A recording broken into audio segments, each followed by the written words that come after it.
Le Seigneur soit avec vous. Évangile de Jésus-Christ selon saint Luc.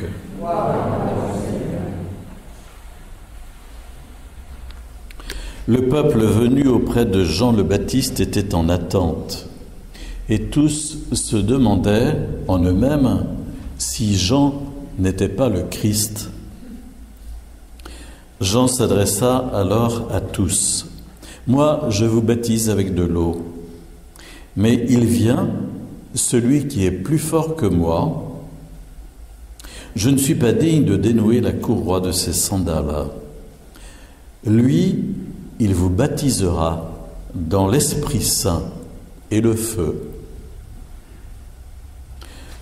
Comme tout le peuple se faisait baptiser, et qu'après avoir été baptisé, lui aussi, Jésus priait, le ciel s'ouvrit. L'Esprit Saint, sous une apparence corporelle, comme une colombe, descendit sur Jésus. Et il y eut une voix venant du ciel, « Toi, tu es mon Fils bien-aimé, en toi, je trouve ma joie. »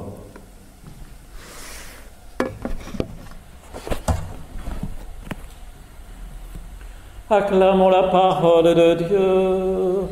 Louange à toi, Seigneur Jésus. Vous avez entendu cette toute dernière ligne de l'Évangile, une voix qui vient du ciel au moment donc du baptême de Jésus au Jourdain, une voix qui vient du ciel et qui dit « Toi, tu es mon Fils bien-aimé, en toi, je trouve ma joie. » Cette voix qui vient du ciel manifeste, montre que Jésus est le Fils du Père. Tu es mon Fils bien-aimé, en toi, je trouve ma joie. C'est une manifestation. Et vous savez que le mot manifestation, en grec, se dit épiphanie. Dimanche dernier, nous célébrions la fête de l'épiphanie, d'une autre manifestation encore de Jésus, mais rappelez-vous, c'est au roi mage, c'est Jésus qui est manifesté devant ces étrangers qui viennent de loin et qui représentent les nations païennes. Et déjà, c'est une ouverture sur tout l'univers qui va être celui de l'évangélisation ensuite. Et puis, dimanche prochain, nous entendrons une troisième épiphanie, une troisième manifestation qui est à propos de l'évangile des noces de Cana, qui sera l'évangile de dimanche prochain, où Jésus, vous vous souvenez, change l'eau en vin, et où Saint Jean écrit à la fin de l'épisode, « Il manifesta sa gloire », et ses disciples crurent en lui. Jésus fait le premier signe à Cana au cours d'une noce, d'un mariage, et il manifeste sa gloire, nous dit Saint Jean. Alors on verra dimanche prochain, ça c'est le sermon de dimanche prochain. Mais pour revenir aujourd'hui au baptême du Seigneur, la liturgie nous propose donc, après la fête de Noël, le Verbe qui s'est fait chair et qui vient parmi nous, il y a la fête de la Sainte Famille, célébrons Jésus, Marie et Joseph, puis 3 manifestations successives de Jésus aux païens à travers l'Épiphanie, comme Fils du Père ici au baptême du Jourdain, et puis comme Messie en activité, si j'ose dire, 30 ans plus tard, à Cana. Triple manifestation de Jésus. Alors aujourd'hui, c'est celle du baptême au Jourdain. Qu'est-ce que c'est que cette histoire de baptême? Jésus n'a pas été baptisé comme on baptise les enfants ou les adultes. Jésus a vécu ce que Jean-Baptiste, son cousin, avait mis en œuvre pour préparer la venue de Jésus, à savoir un rite de purification pour confesser ses péchés et ainsi se préparer à mieux recevoir le Messie qui devait venir. Si bien qu'il y a des foules entières qui venaient au fleuve Jourdain pour se plonger dans ce fleuve Et rappelez-vous, le fleuve Jourdain, si vous connaissez un tout petit peu la Bible, c'est le fleuve que les Hébreux avaient traversé aussi pour rentrer en terre promise, sous la conduite de Josué. Sous la conduite de Moïse, ça c'était dans la mer Rouge, c'est pas pareil, mais sous la conduite de Josué, beaucoup plus tard, le successeur de Moïse, c'est ainsi qu'ils sont rentrés en terre promise en franchissant le Jourdain. Et Jean-Baptiste retourne à cet endroit pour dire que voilà, il va y avoir une nouvelle entrée en terre promise, et préparons-nous, et il immerge les gens dans l'eau du Jourdain. Et à un beau moment, il voit arriver son cousin Jésus, qu'il connaissait. Et alors, les évangiles sont très complémentaires parce que Saint Luc ne nous dit rien à propos de Jean-Baptiste. Il nous dit simplement que les gens se demandaient si Jean n'était pas le Christ. Et si bien que Jean a dit « Non, non, moi je baptise avec l'eau, lui il vous baptisera dans l'Esprit Saint ». Mais si vous lisez l'évangile de Matthieu, vous avez un dialogue entre Jésus et Jean-Baptiste, où Jean-Baptiste est interloqué et dit à Jésus « Mais c'est pas possible, c'est moi qui devrais être baptisé par toi ».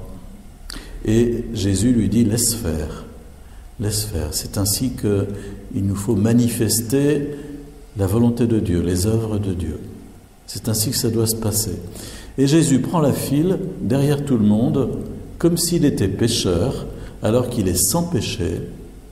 Et alors les pères de l'Église ont évidemment réfléchi sur cette question et ils ont dit, mais voilà, Jésus rentre dans l'eau où les autres viennent se purifier de leurs péchés et lui, au contraire, il vient se souiller par le péché, il vient prendre sur lui le péché du monde. C'est déjà l'annonce de la croix à travers ce geste qu'il pose, où vraiment il descend toujours plus bas et là il se montre solidaire des pécheurs.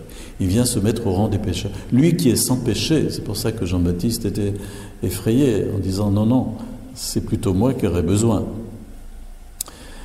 Alors cette fête que nous célébrons aujourd'hui est l'occasion de nous rappeler que nous avons, nous, été baptisés aussi, mais à travers un sacrement de l'Église, le sacrement du baptême. À propos, est-ce que vous connaissez la date de votre baptême ? Il y en a qui connaissent la date de leur baptême ? Oh. Ouais, un peu, mais pas beaucoup quand même. Hein. Tous les ans, j'arrive à piéger les gens comme ça. Alors renseignez-vous quand vous serez rentré chez vous, à quelle date j'étais baptisé, et puis vous essayez de... Moi je sais, c'est un 6 juillet, mais à vous de savoir la date de votre baptême. Vous connaissez la date de votre naissance, mais le baptême, c'est tout de même ma renaissance dans le Christ. C'est pour ça qu'il y en a qui s'appellent René, qui veut dire ils ont vécu une nouvelle naissance. Connaissons la date de notre baptême, et surtout ayons vraiment le sens profond de ce que c'est. Par le baptême, je suis devenu enfant de Dieu. C'est une grâce gratuite. Je ne mérite rien, c'est une grâce gratuite. Alors c'est particulièrement expressif quand on reçoit le baptême, quand on est bébé, évidemment. C'est gratuit, c'est un don gratuit. Mais quand on est adulte, on a beau se préparer pendant 2 ans avant de recevoir le baptême, c'est toujours tout aussi gratuit, on ne mérite pas. C'est parce que Dieu nous aime qu'il fait de nous ses enfants. Et on n'est pas baptisé parce qu'on est meilleur que les autres. Non, non, on est baptisé pour devenir meilleur, oui. Mais voilà, c'est gratuit et c'est un don vraiment... Alors on retrouve ça dans la seconde lecture où Saint Paul nous dit que voilà, par le bain du baptême, il nous a fait renaître, il nous a renouvelés dans l'Esprit Saint. Cet Esprit, Dieu l'a répandu en nous, sur nous, en abondance, par Jésus. Mais il nous a sauvés, non pas à cause de la justice de nos propres actes, mais par sa miséricorde. Non pas à cause de ce que nous aurions fait, on est tous des gens bien, très très bien même, mais ce n'est pas à cause de ça. C'est parce que Dieu nous aime avec miséricorde. Et c'est pour ça qu'on doit toujours remercier Dieu pour la grâce du baptême. Merci Seigneur pour mon baptême. Et si on pouvait, au cours de cette messe ce soir, rendre grâce en nous rappelant que vraiment nous avons été justifiés par le don que Jésus nous a fait de sa vie gratuitement, eh bien on doit en être reconnaissant et remercier Dieu. Alors on comprend que Jean-Baptiste, quand on lui a posé des questions, a dit « Mais moi, je ne suis pas le Christ, moi, je baptise simplement avec de l'eau. » Et il a ajouté « Je ne suis pas digne de dénouer les courroies de ses sandales. » C'est-à-dire, je ne suis pas digne d'être son serviteur, parce que c'était le serviteur qui enlevait voilà. Mais lui vous baptisera dans l'Esprit Saint et dans le feu. Jésus nous baptise dans l'Esprit de Dieu, nous plonge. Le mot baptizen, en grec, ça veut dire plonger. Et nous sommes plongés dans l'Esprit de Dieu par le sacrement du baptême et dans le feu aussi, le feu de l'amour de Dieu, le feu purificateur. C'est cela qu'accomplit Jésus et nous lui en rendons grâce particulièrement ce soir.